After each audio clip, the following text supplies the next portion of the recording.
Welcome to the Americus podcast. I'm John Schroeder, and today I'm welcomed by a good friend, Marty McDonald. Marty, thank you so much for coming on the podcast. Oh, it's my pleasure to be here. Thankful for the invitation. Awesome. So I got a chance to meet you through buying my house. So we just moved in about 3 months ago, and we were kind of in the conversation about what house we would like. And so we found the house on Taylor, started going through the paperwork, and realized that, we're buying a house that was built in 1890. Yeah. And so a lot of the insurance was trying to figure out the details about this house.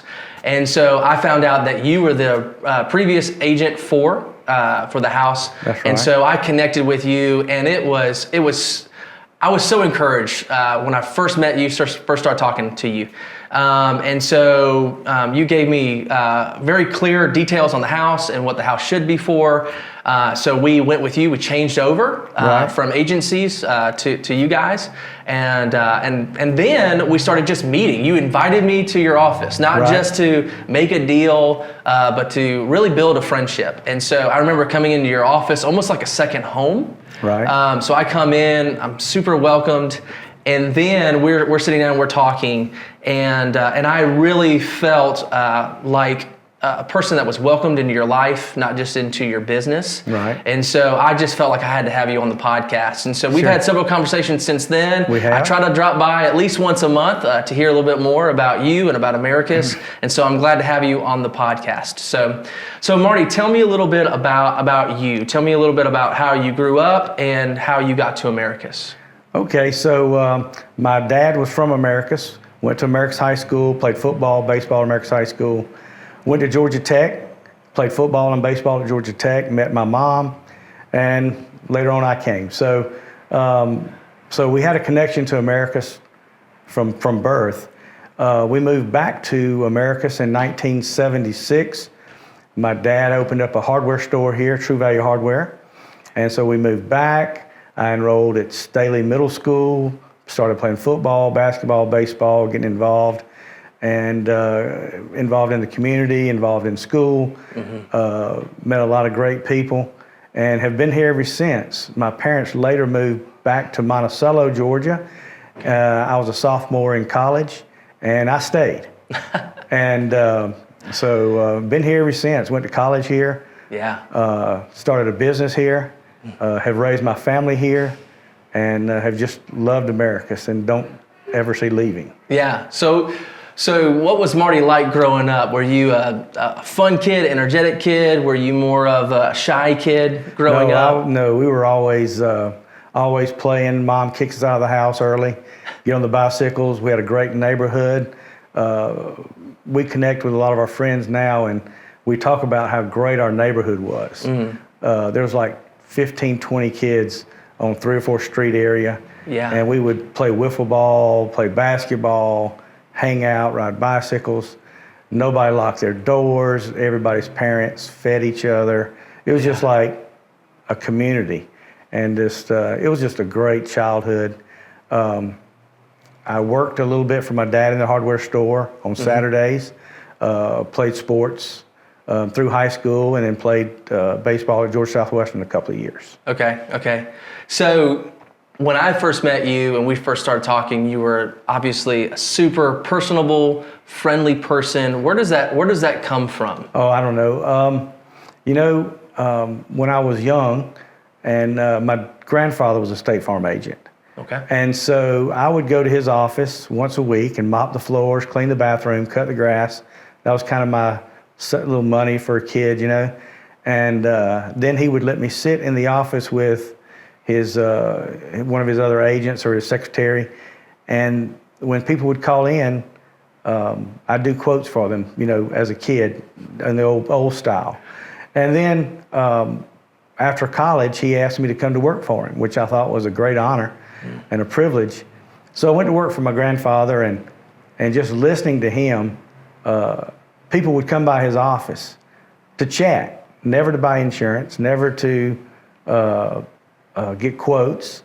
They stop by and tell stories and laugh, and I'm like, this is a pretty good gig.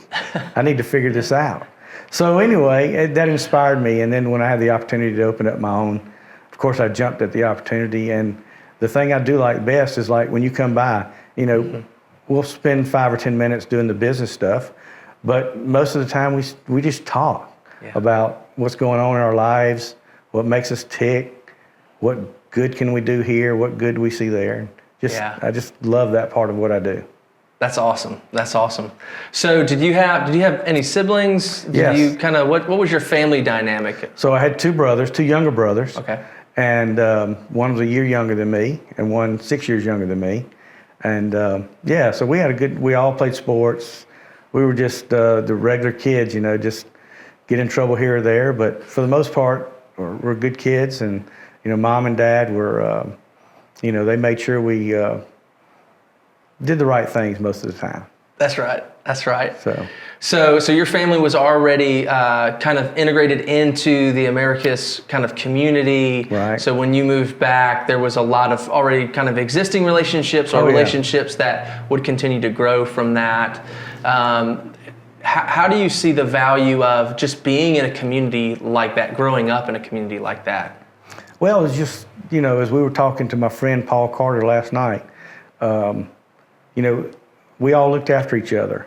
And my parents looked after him, his parents looked after me, all our friends looked after each other. And, you do kid things, but there was always somebody there watching you and correcting you and helping you. And it was just a great place to grow up and a great time to grow up in Americus. Yeah.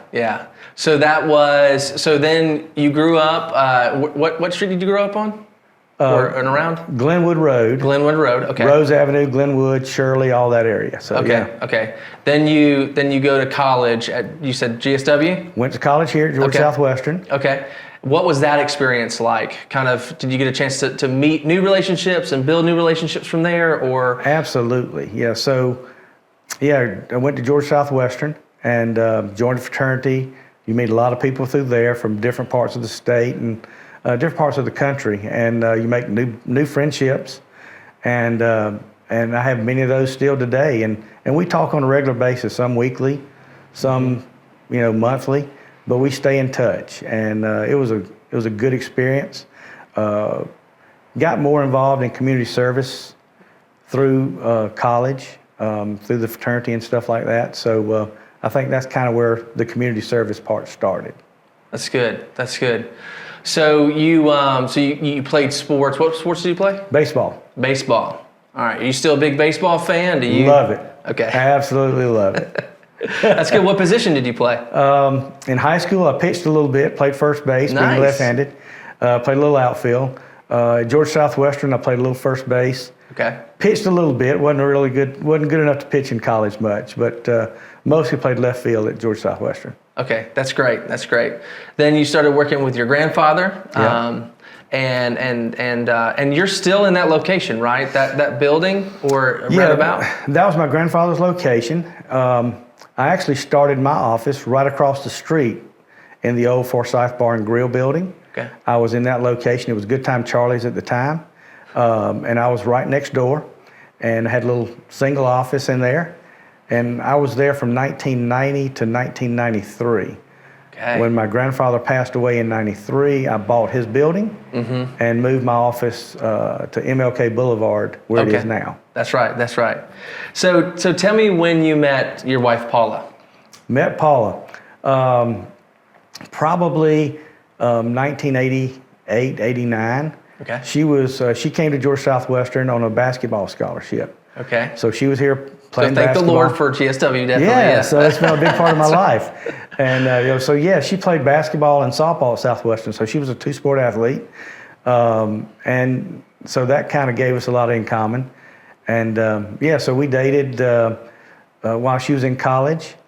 And I was running the Little League baseball at the time, and she would go out there with me every night to the Little League baseball fields and sit in the concession stand and help me out. So it was a good deal. So did you know, like, from the beginning, you're like, all right, this is getting pretty serious? It wasn't long. Yeah. It wasn't long. And boy, she puts me to shame as hard as she works. It's unbelievable. I can't keep up with her. She works too hard. Yeah.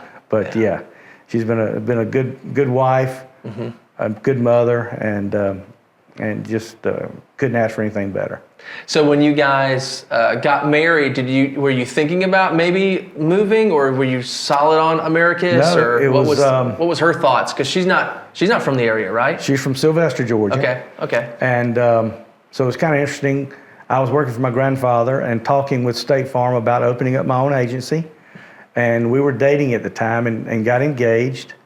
And so we opened up our office September 1st, 1990, and got married December 5th, 1990. So opened office, got married. We were entrenched. This was going to be our life. This was going to be our future here in Americus. And she bought in. She helped me at the office in those early days. She worked at the Sherwin-Williams paint store while she was finishing school. So, she was all in to Americus and staying here. Yeah. Well, I can definitely tell from our conversations at your office that you're a family man. You love your family. Yes. You love spending time with your family. How do you balance kind of that family work life? Well, I involve them in work, or I involve my work around them. And, fortunate that my occupation allows me to go to their events. So when the kids had events at school, sporting events, plays, whatever they were involved in, I was able to go. When they had breakfast with the kids at school, I could go. And my job thankfully allowed me to do that. And so Paul and I were involved with the kids all the way through. And any chance we get to go visit them now, we just love just going and staying with them for the weekend. So it's just outstanding. That's great. That's great. So your kids, where do they go to school? They started out at the public school system, Sumter County system. Okay. My wife took a job at Southland coaching basketball and cross country. And so they followed her to Southland Academy. Okay. Graduated from there in 2015 and 2016. Okay. And my oldest one, Jeffrey, went to Young Harris to play baseball. Wow, that's great. Decided he did not want to go to school and joined the Navy. So he's been in the Navy since then and doing real well. That's great. He's on a submarine at St. Mary's, Georgia. My youngest one, Andrew, went to the University of Georgia and absolutely loved it, graduated early. Yeah. Took a job in Atlanta for a year and then wanted to move to Austin, Texas. So he found a job in Austin, Texas. Yeah. And we moved him out there about 2 months ago, and we're looking forward to going out for a visit. Yeah, I was about to say, those are two good locations, kind of by the water and then in Texas. And so family trips are going to be fun. Yeah, so absolutely. That's great. So I'm a father of an 11-year-old boy and a 6-year-old girl. So any advice on what it's like to parent kids at that age and what I need to be looking forward to? Just love on them and enjoy them because, these, when you don't get to see them a lot as it is now, you miss those times when you wanted to just throw your hands up in the air and saying, why? Yeah. But you miss those times now that they're gone. But, they're such good kids. They call now and you see how they live their lives now and how their families are and how they are in the community and just say, it was well done. That's good. That's good. Yeah, we've talked a little bit, just kind of, like I said, moving into the area, just trying to understand the history of Americus and kind of the bright spots, the difficult things of Americus, maybe whether it's the history of it or just, where it's at right now and the joys that are coming from that, the opportunities that are here. Tell me a little bit about Americus just from your vantage point of just growing up in Americus. We grew up in Americus, and it was, like I said, our neighborhood was outstanding. So many friends, so many kids, and had such a good time. Nobody had keys to their doors. Nobody locked their doors. It was just a neat time. When we looked about raising a family, and we were here in Americus with a business, we thought it was a good place to raise kids. Small community, they can be involved in the schools, they can be involved in church, they can be involved in the community. And it was just a great place great place to raise the kids. Yeah. And I think they enjoyed it, and I think they consider this a good place. So, yeah, I can't think of anywhere else we'd rather be. Yeah. Well, we had talked about too, like kind of what is kind of Americus known for? What have they been known for? It's just always intriguing to me to kind of hear the history of that and just kind of how it was built out. From what I understand, it's the railroad was a big piece to America's history.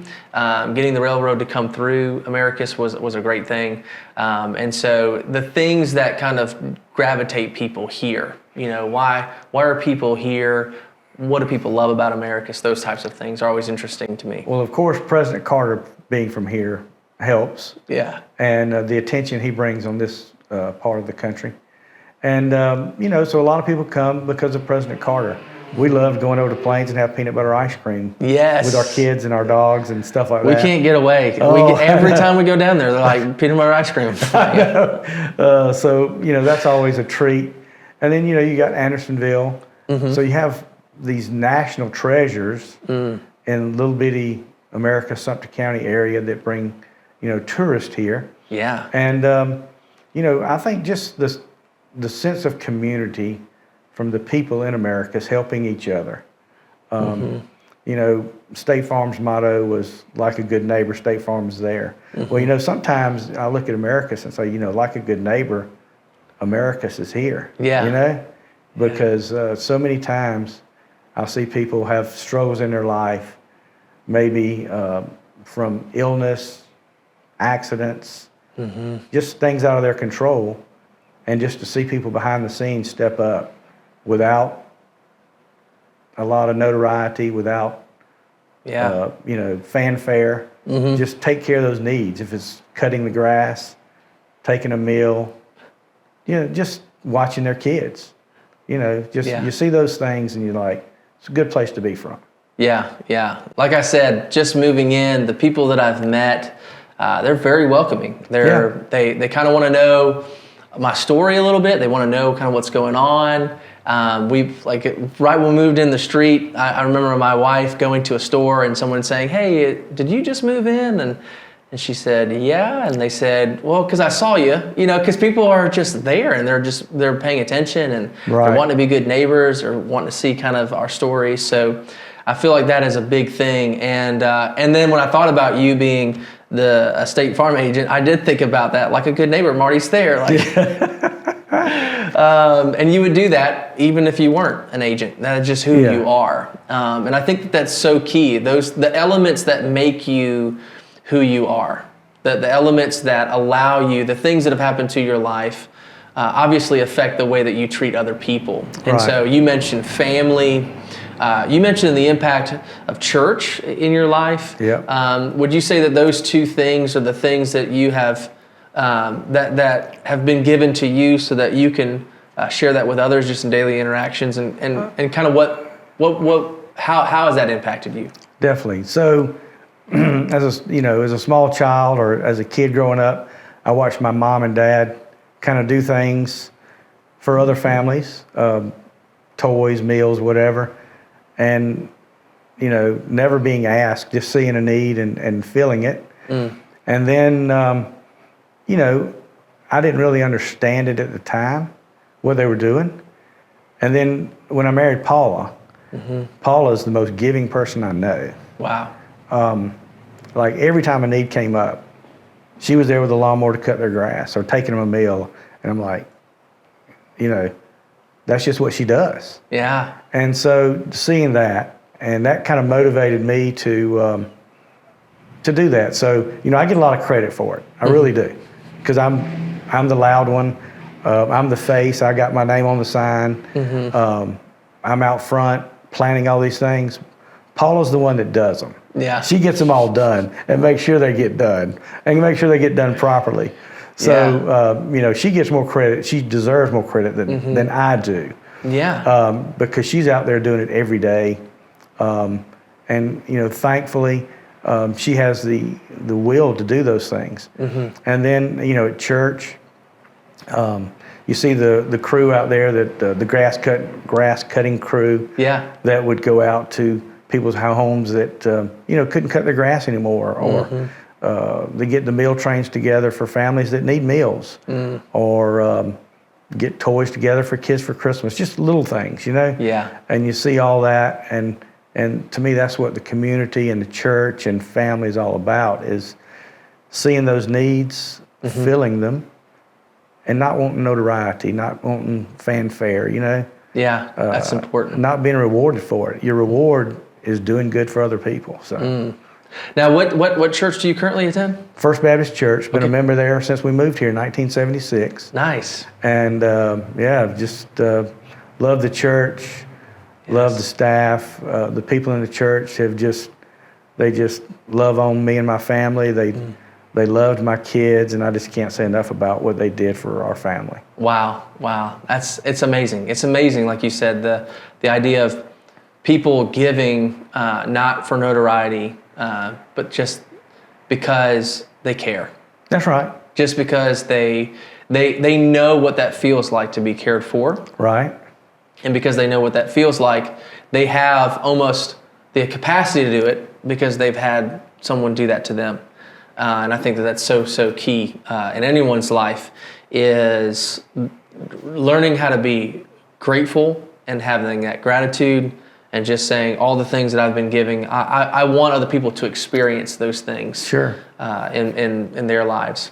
So I think that's an amazing and a good story. And I love, so even growing up and having kids and having family, were there moments in your life where it was more difficult than average? Any moments in your life where you were really kind of tested?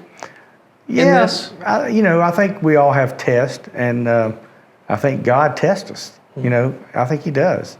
But overall, my life has been pretty easy. I have to admit, it's been pretty easy. And we work at it, but not a lot of obstacles. The death of my grandparents was effective.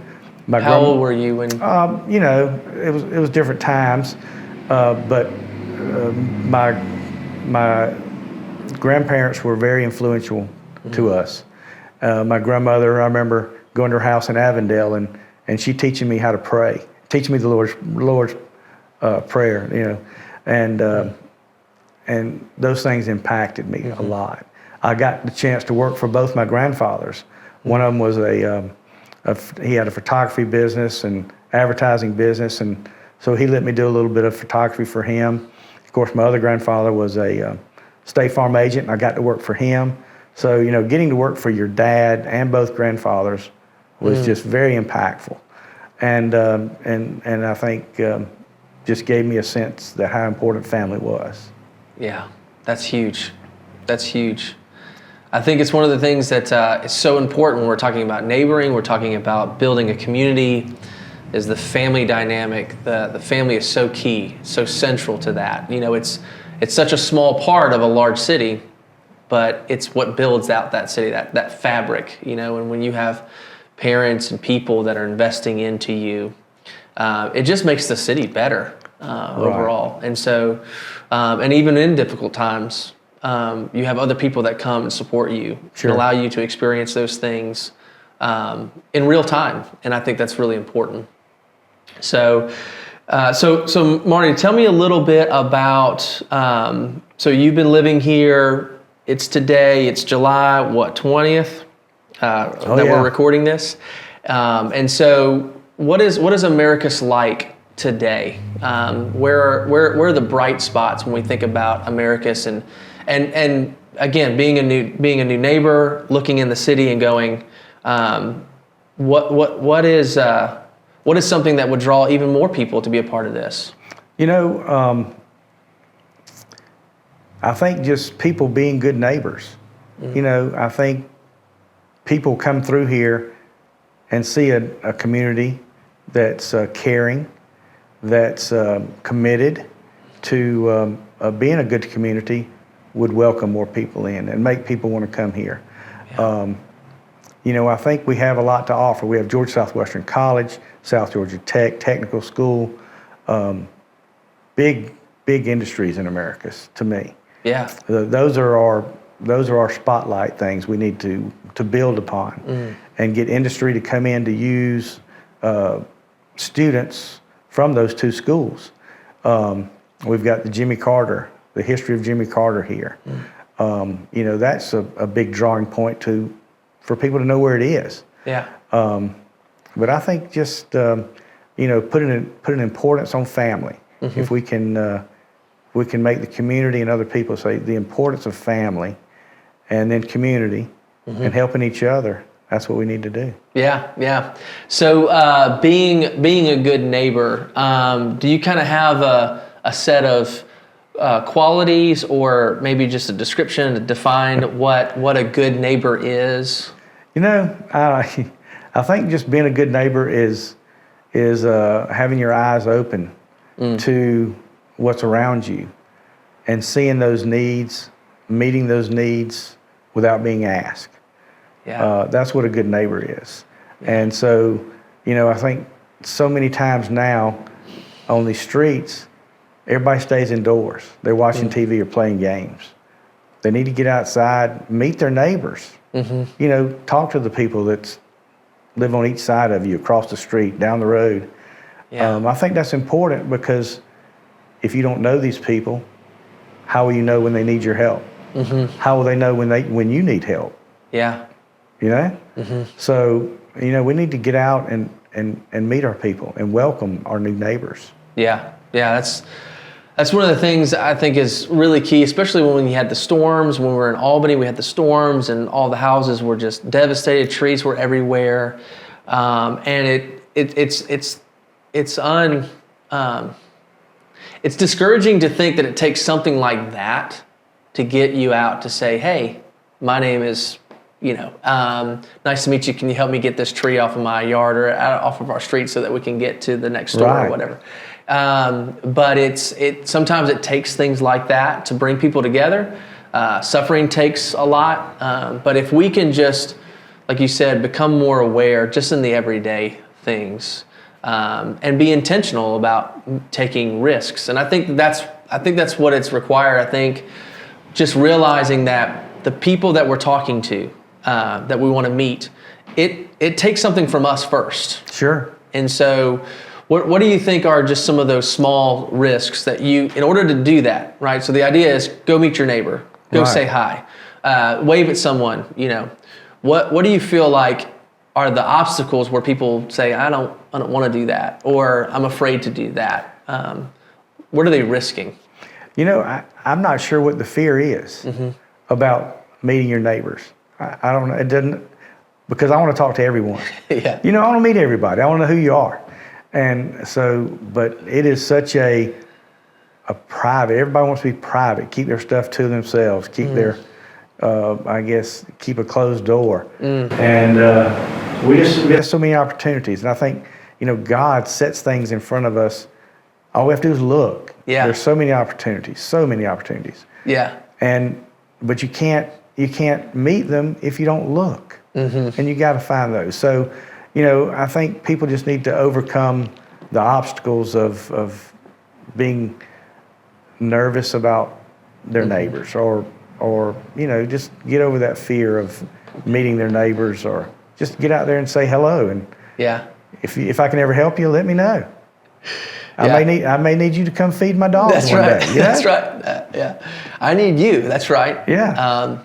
I think there's curiosity in that too, because when you do meet people, and this is what I love about just meeting you and talking to you, is we have made relationships very transactional. That's right. Where, hey, I need something from you, and once you stop benefiting me, then we no longer need a relationship. I'm looking for people to benefit me. But what you're describing is just building relationships based on who you are, but those require sacrifices on the other person, because they're in it no matter what. That's right.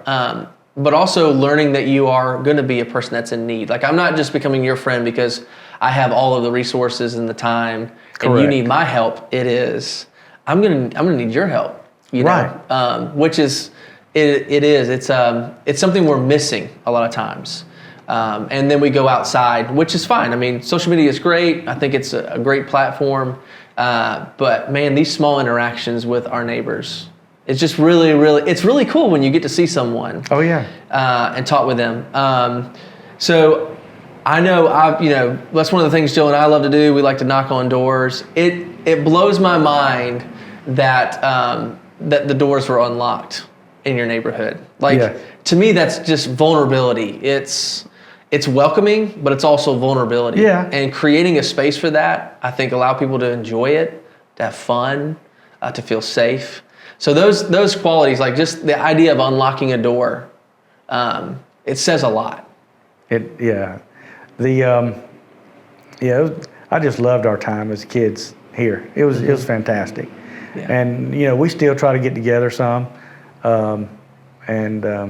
it's just always fun catching up with those guys and seeing where their life has taken them, and it's a good place. It's a good place. That's good. That's good. I know relationships, like I said, they're sacrificial. They take time.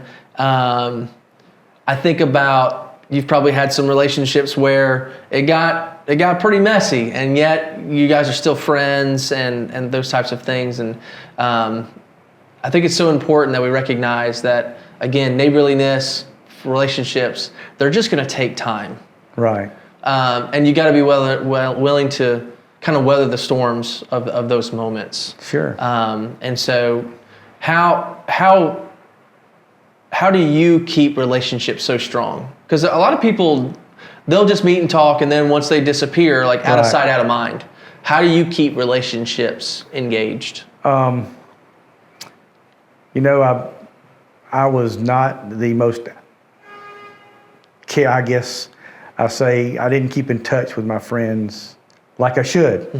You get busy with life, raising your kids, running a business, taking care of your house. You get busy, and so you put off contacting your friends. And I've tried to make a conscious effort of reconnecting with those old guys, those old friends, stopping by and seeing them, calling them on the phone. I had a friend of mine, Mickey Garnto from college, and he would call me almost weekly. Hello, brother. I can hear his big voice. Hello, brother. How you doing? And he'd ask about my kids and my wife every time. And my dad had passed, and I needed that because my dad would always do that. He always called, asked about my wife and kids. It was just, and then once he was gone, Mickey filled that void, and so then Mickey passed, and so at that point I said, you know what? Mickey was such a good guy. Everybody loved him because he reached out to everybody. I mean, I wasn't the only one he was calling. But he took the time to make those phone calls just to say, hey, I'm here. Yeah. How you doing? And so I've tried to make an effort of that. And I've reconnected with a lot of old friends. We've gotten together. It's just been great catching up with these people and seeing where life has taken them. And now we go on trips together. They come stay at my house. I'll go stay at their house. Yeah. Yes. We break bread together. It's just fun. That's great. I have to, thinking about how you were speaking about Paula, your wife, about how my wife is the coordinator. I'm like, hey, look, I want to hang out, but you got to talk to my wife. She'll make it all happen. We'll meet, we'll talk, and I just want to show up. I'm just that person that's like, help me. So she'll do a really good job at helping me connect with people and stay connected. And hey, don't forget to call this person, or I'm like, oh, that's great. So yeah, I need like little markers in my life to help. And when you have good friends, they call you. That's right. Too. So, you're not just the only one on the end of that. And so, even if people are listening today and they're missing some old relationships, just reach out. Just talk to them. They miss you. They're probably having thoughts about you too. I looked at my old, a yearbook from high school the other day because I was just rummaging through things and I was just remembering all these memories. And so, you know, you never know what someone's doing. So give somebody a call, text, tell them, hey, and man, just continue to build those relationships because they're important. They are important. They are important. That's awesome. So, all right, well, let me ask you another question about just Americus. Just like I said, coming into Americus, again, I'm looking at kind of where Americus is now. I think the city is about 15,000 people. The county is about 30,000 people. And as I'm meeting and talking with people, just kind of, you know, when I say Americus, some people get really excited about it. Some people are not excited about it. When I talk about kind of the future of Americus, some people are really excited about it. Some people are leery about it. Where do you see Americus in the future? What does that look like to you? What are the hopes as you look into Americus? What do you hope stays the same? What do you hope kind of changes? And is there anything that you hope never changes? Well, I hope the sense of community and caring for each other never changes. I think that's neighbor helping neighbor is a big deal here. I see it, and I hope that never changes. You know, everybody hollers need jobs, need industry to come in here. You know, how do you do that? I think you have to build on the family. We have to start demonstrating the need for families and the family structure. And I think the family structure helps just turn over everything, and it gets everything going in a more positive way. You know. So you would say things like just the connection of, you know, spend time with your family. Just as a person, don't wait for anyone else to tell you to go love on your dad, even if you and your dad don't have a good relationship, or love on your kids, love on your wife. Just don't wait for anyone else. Just do it. Start doing that today. I would assume the relationship with the church that helps build family, and then even at the educational level, you know, the school systems. Yeah, be involved with it. All of those things. It's not going to get better unless you get out there and help it get better. And you know, show the kids the importance of a family structure. And you know, not everybody's going to have the family structure. You know what? We got to pick those kids up. We got to help show them the importance of that family structure. Yeah. And not let them just fall to the wayside. And you know, that's the only thing that's going to make Americus grow is to fix that. Wow. You know. And so, yeah, we want it to grow. We have a business here, and I live here. So I want it to grow. But also, you know, I like the small town. And raising a kid in a small town, man, there's so many pluses to that too. Yeah.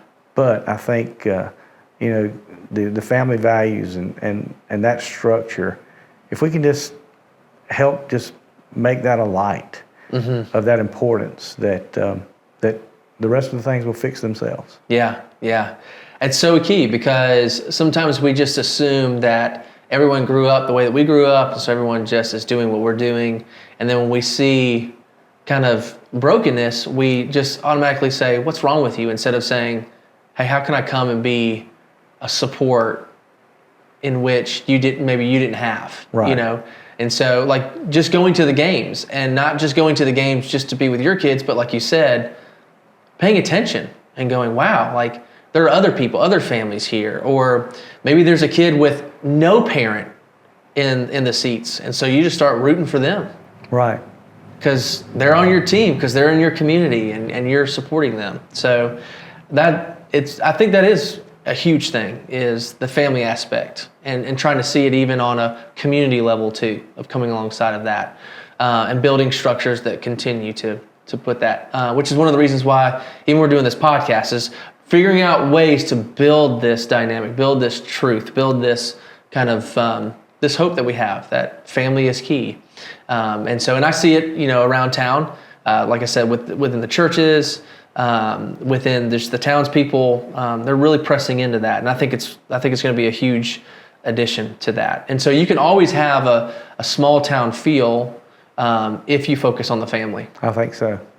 You know, and so yeah, we love it. We love the historic homes here. We love the college here.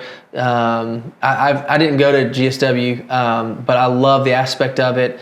I like the tech school. I mean, it has a lot of continual potential for that, and it's already being utilized in many ways. So let me ask you this. I would love to know what it's like, and how you build new relationships. Give me some pointers on how to build a new relationships. Marty 101.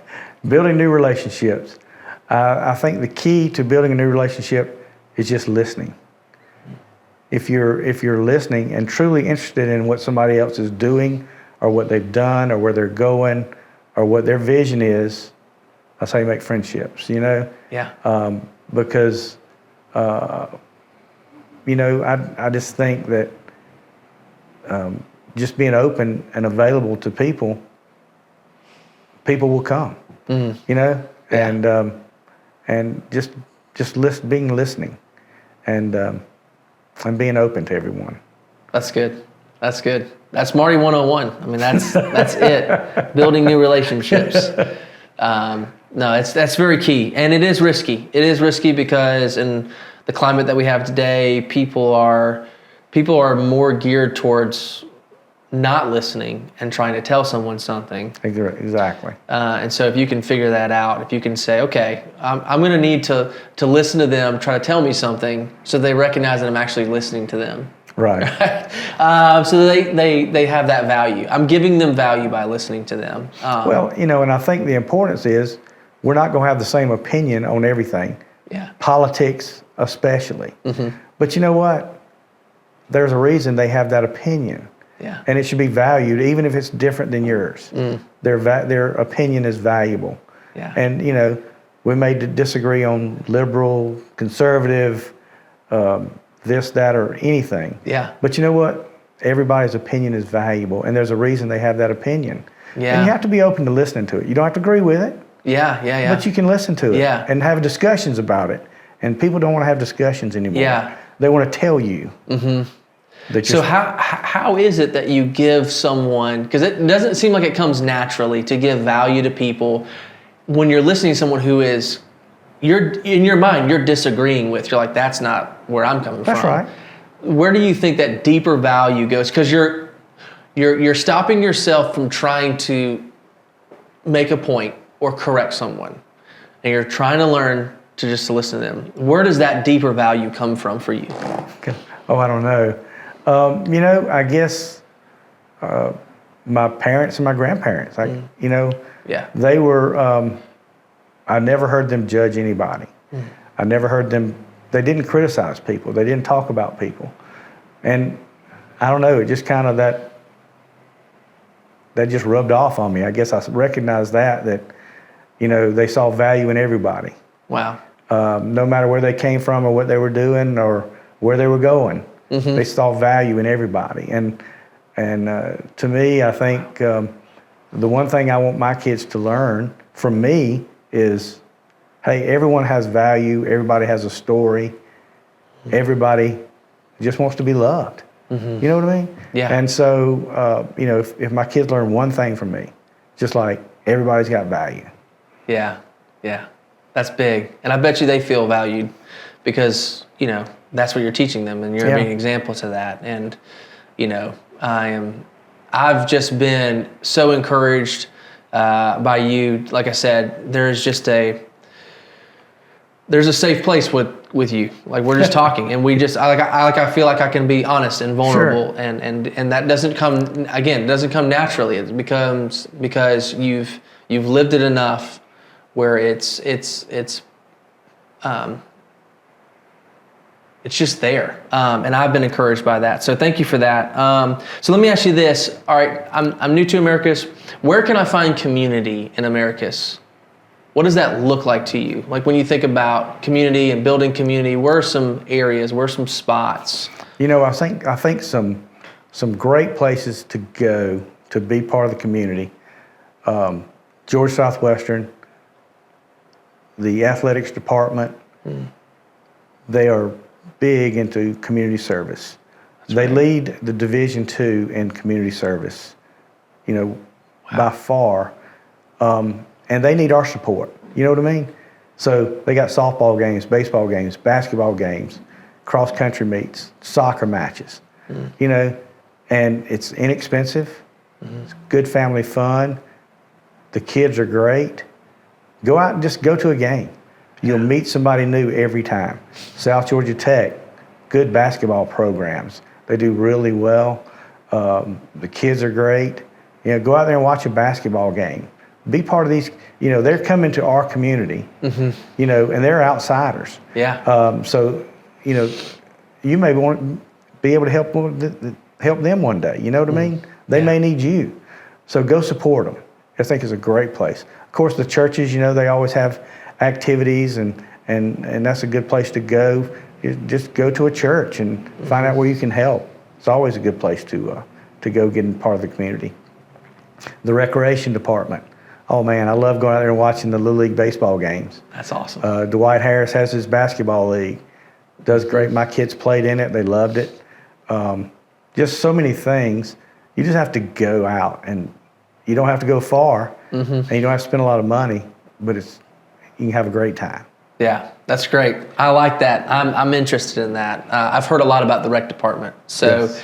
and I think Judah's gonna. Yeah, I think we signed him up for some football this Awesome. coming around. So we'll see how well he does.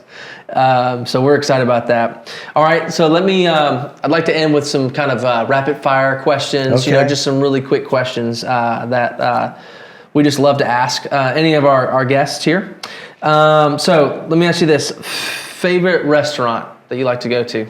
The favorite restaurant I like to go to, probably Cafe Campesino. Okay. Or Why? Sweet Georgia. Sweet Georgia Bakery, right? Yeah. Yeah, that's right. Well, I go most every morning Okay. to start my day. I go open up the office, then go have a cup of coffee. I just meet new people there. Yeah. Everybody starts their day off with a cup of coffee and a smile, and it's just a good way to start the day. Yeah, that's good. I like it. They do have good, they've got good coffee there. So, all right, favorite sport? I'm going to guess it. Is it baseball? Might be. Okay. It might be, yeah, absolutely. Great. Favorite team? The Baltimore Orioles, believe it or not. Okay, all right, I got to hear a little bit about this. Okay. Why? Kid growing up, Okay. watching baseball.